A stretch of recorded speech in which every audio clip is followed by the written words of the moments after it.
Joining us now from Northern Virginia is the legendary Newt Gingrich, Speaker of the House from 1995 to 98.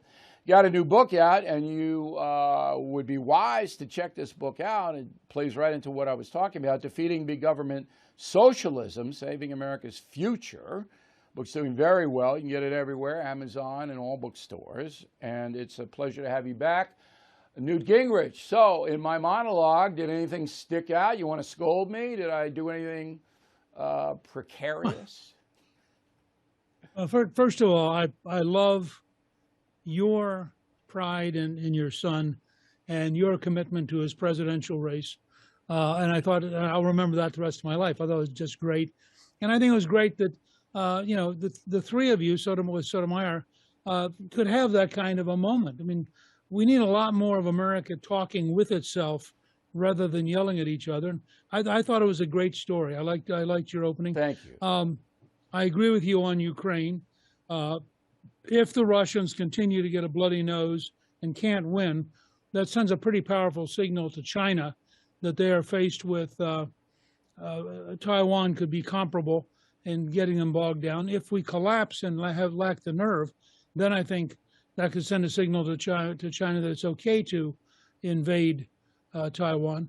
The other thing I would say is that the grave danger of Biden signing a deal with the Iranians, I think, again, is in that same zone of things that could be really bad. You pointed out that that Biden is signing this giveaway, which I think it's a fascinating case study. I mean, there are an amazing number of Americans who didn't go to a four-year college, don't owe student debt. They're out there. They're a farmer trying to pay off their tractor. They're a plumber trying to pay off their truck. They're a waitress going to work every day trying to earn money for their family. They're now going to pay taxes to pay off the debt for somebody who's going to have a much higher income than they do. This is an inflationary step. It is a step which adds to our total national deficit. It's not a giveaway. We're simply transferring the burden from the people who got the advantage by going to school to everybody in the whole country as taxpayers. But it fits where the Democrats are right now. They are the party of big government socialism. They are committed to making all of us dependent on government. And if they had their way, government would run everything in our lives. And I think that we need to recognize how sincere they are, how real this is. These people are not doing things because they're incompetent. They're doing things because they really believe in them. Well, I don't know how much Joe Biden knows of what he's doing or the big picture. You obviously worked with a number of presidents. You know them personally. And you and Bill Clinton had a fairly respectful relationship. And that was one of the models that I used. I had a respectful relationship with Barack Obama. I have with most. Not Nancy Pelosi. I think she's a destructive force in this country, and I could never reach détente with her. But with most on the left, we have a respectful discourse. However, I think Biden is diminished, and I don't think he really understands the unintended consequences of what he does. He couldn't possibly have an open border. Yet he's being used and manipulated by the progressive left. Do you agree with that? Yeah, look, I think Biden basically is an old-time ward politician who at a very young age won a Senate seat in a small state, managed to keep getting reelected. I used to work with Biden. I don't think he's all that smart, but he's persistent. He's been out there a long time. I doubt very much if he knows much of what's going on or much of the ramifications of what's going on. He has surrounded himself with very left-wing and radical people. I think they basically run the place. I don't think anybody seriously believes Joe Biden runs the place. And I think that when you watch him in public, you realize this is a very limited person. And he's doing the things almost overwhelmingly that the left wants. Now, you and Biden are just about the same age. I want to point that out because, I mean, right. You're pretty much on it, and he can't get 3 sentences out. Before we get into the media and their alliance, which you talked about on cable, I saw you, I think it was last week. Before we get to that, Jill Biden is like Nancy Reagan in the sense that she's a gatekeeper. Jill Biden a radical leftist, in your opinion? I have no way of knowing, to be honest. I'm assuming that they probably deep down they've drunk the Kool-Aid. They have a worldview now. They're surrounded by people who are radicals, and they have a worldview where it all makes sense to them. I mean, I can't understand otherwise why it's as bad. I don't think they're bad because of incompetence. I think they're bad because they really believe this stuff. But And they're how really, could you know, I you? don't think 2 million people came in the country illegally because of incompetence. They want How, open borders. but how could you believe it? So you are converted. You converted to Catholicism, right? Yes. So Joe Biden makes a big deal about his Catholicism, and then he goes out and he's the most radical president as far as accessibility to abortion and public funding of that, of any president in the history of the United States by far. Okay? So that doesn't make any sense at all. And he's got to know that his advocacy for abortion costs the lives of millions of unborn children. He's got to know that. Second thing is violent crime. He used to be, when you were Speaker, the toughest SOB in the Democratic Party. Put him away, lock him up, put him away. Now he doesn't want to put anybody away. He loves these radical left DAs. How can how can a human being change that much? I know modification, all right, but abandoning all your principles, how does that happen? Well, you know, when Henry of Navarre decided to end the French War of Religion, he converted to being Catholic. And his line was that Paris was worth a mass. I think Biden decided that being a radical was the price of being president, so he'd be a radical.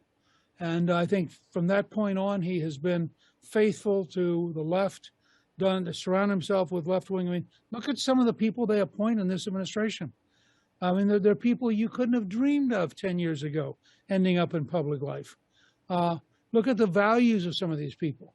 But that's where the Democratic Party is now. I mean, you go around the country, you know, how do they get so many votes in the House and Senate? Because they're a machine. And if you're not going to be part of the machine, as a moderate Democrat congressman found out in Oregon, you're going to get beat in the primary. Yeah, you're not going to get any money. I think, right. No. So you got to go along with it, or you're earning out. Now, part of the machine, a big part of it, is the corporate media.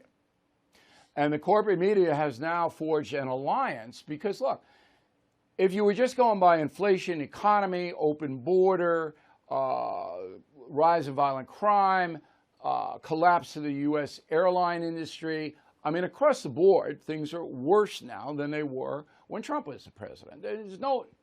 You can't argue it. It's insane. However, according to Real Clear in the generic vote, half of the country says, you know, I'd still rather vote for this unbelievable incompetence and dangerous policy than vote for Republicans. Doesn't make any sense. Well, I'll be curious to see your reaction to this, but I've talked to a number of my friends who are pretty sophisticated pollsters.